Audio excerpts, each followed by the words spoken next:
दोस्तों, आज की कहानी में एक बाप और उसके बेटे को एक ही औरत से प्यार हो जाता है। हालांकि उसके बेटे की एक गर्लफ्रेंड होती है और वो बंदा इन दोनों के साथ मिलकर जबरदस्त धमाल मचाता है। लेकिन एक वक्त के बाद जाकर उसे लगता है कि वो इन दोनों के चक्कर में कुछ इस तरह फंस गया है जैसे कि वो दोनों इसके गले की हड्डी बन गई हों, जो कि ना उगलने की है ना निगलने की, और उसके ऊपर चारों तरफ से अब आफत टूटने लगी है। कहानी शुरू होती है और हम सिमन नाम के लड़के को अपनी गर्लफ्रेंड के साथ देखते हैं, जो अपने पेरेंट्स से दूर रहता है। सिमन और उसकी गर्लफ्रेंड फेबीन एक कार्टून आर्टिस्ट हैं और ये आर्टिस्ट नेचर की वजह से अपनी फैमिली से दूर रहते हैं, क्योंकि फैमिली में सबके सब डॉक्टर्स हैं। आज सिमन के फादर का 60वां बर्थडे है, इसीलिए सिमन चाहता है कि वो अपनी गर्लफ्रेंड को अपने पेरेंट्स से मिलाए। इसीलिए सिमन अपनी गर्लफ्रेंड को लेकर 6 महीने बाद में अपने पेरेंट्स से मिलने जा रहा है। अपने डैड के बर्थडे पर वो अपने डैड और मॉम से मिलता है और वो देखता है उसकी फैमिली के बहुत सारे मेंबर्स वहां पर आए हुए हैं। लेकिन सिमन की नजर एक लेडी पर जाती है जिसको वो पहचान नहीं पाता। थोड़ी देर बाद में जब उस लेडी को वो अपने फादर के साथ इन्वॉल्व देखता है तो वो पूछता है कि ये कौन है पापा। तब उसको पता चलता है कि ये लेडी उसके डॉक्टर फादर की सेक्रेटरी है। दरअसल सिमन के डैड एक साइकेट्रिस्ट है और ये लेडी उनकी नई सेक्रेटरी है। साइमन के डैड की इन हरकतों के बारे में उनकी पूरी फैमिली को पता था, लेकिन उन्हें कोई प्रॉब्लम नहीं थी। साइमन के डैड अपने पेशेंट्स के साथ अफेयर रखते हैं और अपने पुराने पेशेंट्स को ही पुरानी सेक्रेटरी में बदल देते हैं। दरअसल वो बहुत ही रंगीन मिजाज के हैं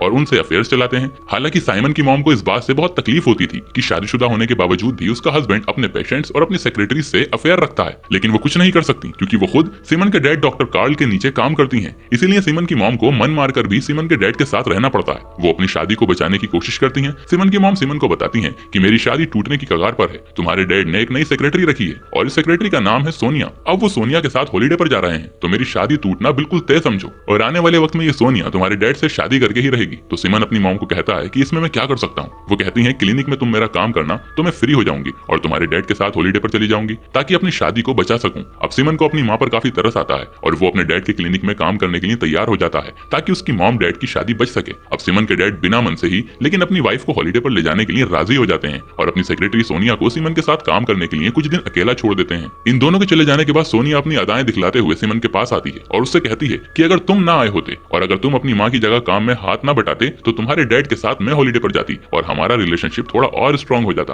तुम हमारे बीच में क्यों कूद पड़े हो। इस बात पर सिमन कहता है कि तुम मेरे डैड की हरकतों को नहीं जानती हो, उनके पास रिलेशनशिप के बारे में तुम्हें पता नहीं है क्या। उनकी बहुत सारी गर्लफ्रेंड्स रह चुकी हैं और उनकी ये आदत है। अब सोनिया कुछ देर सोच में पड़ जाती है और सिमन को घर के अंदर आकर कहती है कि तुम्हें हमारे रिलेशनशिप के बारे में कुछ नहीं पता है। तुम्हारे फादर और मैं काफी गहरे रिलेशनशिप में हैं। तुम अपने आइडियाज अपने ही पास रखो। सिमन को लगा कि अब सच में ही सोनिया उसके डैड के काफी क्लोज आ गई है और निराश होकर वहां से वो चला जाता है। अगले दिन सिमन सोनिया को नीचे किसी से बात करते हुए सुनता है और सोनिया कह रही है कि देखो तुम्हारी तो एक फैमिली है, तुम्हारे तो बच्चे भी हैं, मेरे पास कुछ नहीं है, मेरा टाइम वेस्ट मत करो। सिमन को पता था कि उसके डैड हॉलीडे पर जाने के बावजूद भी सोनिया से बातें कर रहे हैं। सिमन और सोनिया को यहाँ पर यह काम दिया गया था उसके डैड की जितनी भी वीडियो क्लिप कैसेट जिसमें इंटरव्यूज और लेक्चर्स हैं उन लेक्चर्स को टेक्स्ट फॉरवर्ड फॉर्म में कन्वर्ट करना था, जो कि काफी बोरिंग काम था। लेक्चर को सुनकर उनके टेक्स्ट लिखना सिमन के साथ साथ सोनिया को भी काफी बोरिंग लग रहा था। सोनिया इमोशनल होकर सिमन से कहती है तुम्हारे डैड मुझे अपनी गर्लफ्रेंड मानते हैं, वो ओपनली मुझसे प्यार का इजहार करते हैं और मुझे यहाँ पर अकेला छोड़कर तुम्हारी माँ के साथ हॉलीडे पर चले गए। और वो थोड़ा ज्यादा इमोशनल होकर रोने लगती है क्योंकि वो लाइफ में सेटल नहीं थी, उसको भी एक फैमिली चाहिए थी जो वो सिमन के डैड के साथ हॉलीडे पर जाकर उनसे शादी करके बनाने वाली थी। लेकिन सिमन के आ जाने से सब कुछ गड़बड़ हो गया, उसका पूरा प्लान ही चौपट हो गया। सिमन को भी लगा कि उसके डैड कर तो गलत ही रहे हैं, तो सिमन सोनिया को कंसोल करने की कोशिश करता है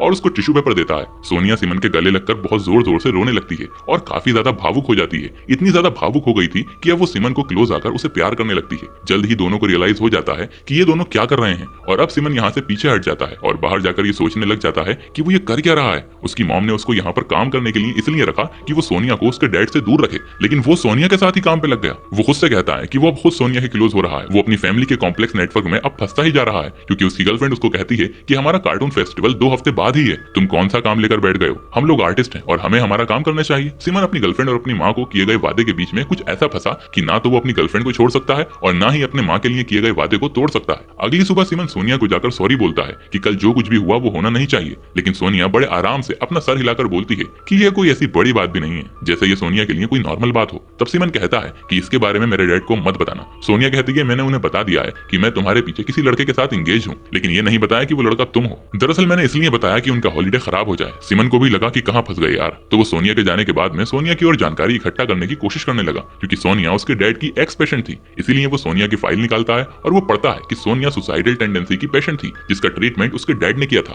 और वो सोनिया की पूरी लाइफ पढ़ लेता है। अगले दिन ये बात सोनिया को पता चल जाती है कि उसकी पेशेंट वाली फाइल, जो कि एक डॉक्टर और उसके पेशेंट के बीच में कॉन्फिडेंशियल होती है, वो सिमन ने पढ़ ली है। अब सोनिया अपनी फाइल ढूंढ रही है। वो नहीं चाहती थी कि उसकी सुसाइडल टेंडेंसी के बारे में कोई और जाने। वो सिमन को कहती है कि तुम मेरी फाइल मुझे दे दो। सिमन उसको फाइल निकाल कर देता है। सोनिया इमोशनली रोते हुए कहती कहती है कि तुम्हें हमारी प्राइवेट इन्फॉर्मेशन नहीं पढ़नी चाहिए थी, तुम्हारे इस बिहेवियर की वजह से मैं तुम्हारे ऊपर केस कर सकती हूँ। सोनिया सीमन को अपनी फाइल देना नहीं चाहती थी, लेकिन सीमन उससे फाइल को खींचता है। तब सोनिया उसकी तरफ मुड़ जाती है और सोनिया फिर से एक बार सीमन को प्यार करने लग जाती है और इस बार सीमन भी खुद को रोक नहीं पाता और दोनों एक दूसरे के बहुत करीब आ जाते हैं। और अब सीमन सोनिया के साथ काफी इन्वॉल्व हो जाता है और वो उसके साथ कुछ अच्छे लम्हे बिताता है। अब कुछ ही मोमेंट्स के बाद सोनिया सीमन को कहती है कि यहाँ पर कोई आ जाएगा, हम नीचे चलते हैं। सोनिया नीचे जाने के लिए दरवाजा खोलती है तो वो देखती है कि क्लिनिक में दूसरे काम करने वाले लोग आए हैं और वो सोनिया को कुछ इंस्ट्रक्शन दे रहे हैं। अब सीमन अपने आप को अंदर के रूम में दरवाजे के पीछे छुपा लेता है। इन लोगों के जाने के बाद में सोनिया और सीमन नीचे के रूम में जाते हैं। सीमन को समझ नहीं आ रहा कि वो क्या करे, वो जो कर रहा है वो सही है या गलत। उसकी मॉम ने उसके डैड को सोनिया से दूर रखने के लिए ये सब कहा था, लेकिन अब वो खुद सोनिया के अट्रैक्शन में ऐसा फंस चुका है कि वो चाहकर भी अब यहाँ से जा नहीं सकता। सीमन सोनिया के साथ बाहर के कमरे में बैठकर थोड़ी देर बात करना चाहता है, लेकिन सोनिया को कुछ ज्यादा ही जल्दबाजी थी।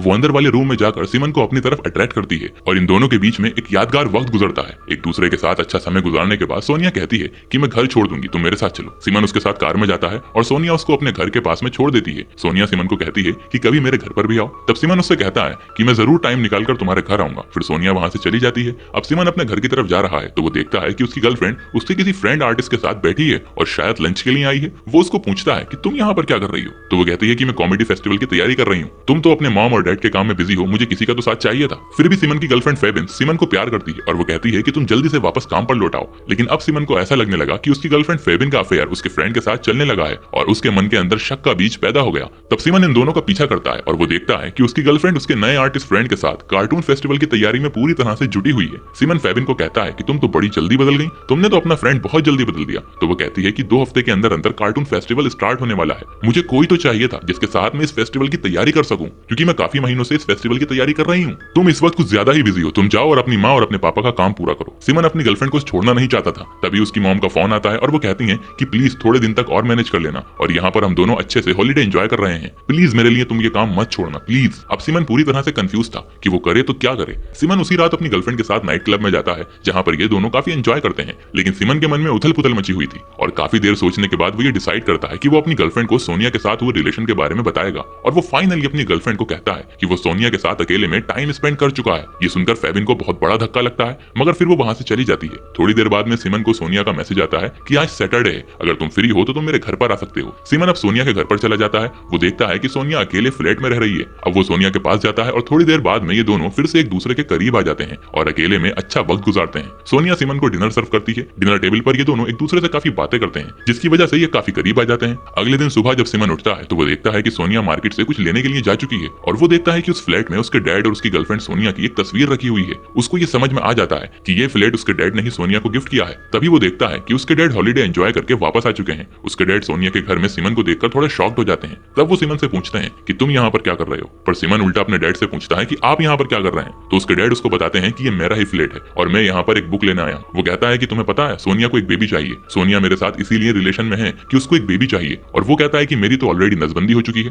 मैं सोनिया को बेबी नहीं दे सकता, मैं सिर्फ उसके साथ ऐसे ही रिलेशनशिप में हूँ। तभी हम देखते हैं कि सोनिया मार्केट से वापस आ चुकी है। सीमन के डैड सोनिया से बात करना चाहते हैं, लेकिन सोनिया इस वजह से दुखी थी कि उसके डैड उसको हॉलीडे पर लेकर नहीं गए और वो उसके डैड के सामने ही सीमन को प्यार करती है और पूछती है कि बेबी तुम्हें अच्छे से नींद आई क्या। वो सिर्फ सीमन के डैड को जलाना चाहती थी और इसके बाद में सीमन के चेहरे पर एक अजीब सी मुस्कान आती है। यहाँ सीमन के डैड थोड़ा कंफ्यूज हो जाते हैं और वो कहते हैं कि मेरे लिए तुम दोनों का रिलेशन कोई बड़ी बात नहीं है, मैं तो दूसरी गर्लफ्रेंड बना लूंगा, लेकिन प्लीज तुम अपनी मॉम को समझा देना कि तुम सोनिया के साथ रिलेशनशिप में हो, मैं नहीं। अब ये कहकर सीमन के डैड वहां से चले जाते हैं। सीमन अपनी मॉम को समझाने की कोशिश करता है, लेकिन उसकी मॉम ये मानने को तैयार नहीं थी कि उसका बेटा भी उसकी सोतन के प्यार में पड़ चुका है। अब दोनों माँ बेटे यहाँ पर बैठकर रोने लगते हैं, क्योंकि उन दोनों को ही पता था कि अब पछताने से कुछ नहीं होने वाला, क्योंकि जो कांड उनका बेटा करके आ चुका है वो तो बदलने वाला है नहीं। अब हम कुछ दिन बाद का समय देखते हैं जहाँ सोनिया को एक बेबी होता है जो कि सीमन का होता है, क्योंकि सीमन के डैड तो ऑलरेडी नसबंदी करवा चुके थे। सोनिया को हमेशा से एक बेबी चाहिए था, उसको फ्लैट तो सीमन के डैड ने दे ही दिया था, अब उसको एक बेबी भी मिल गया और प्यार करने के लिए अब सीमन तो है ही। तो वो सोच रही है कि उसको एक कंप्लीट फैमिली मिल चुकी है, वो डॉक्टर कार्ल के यहाँ पे काम करती रहेगी।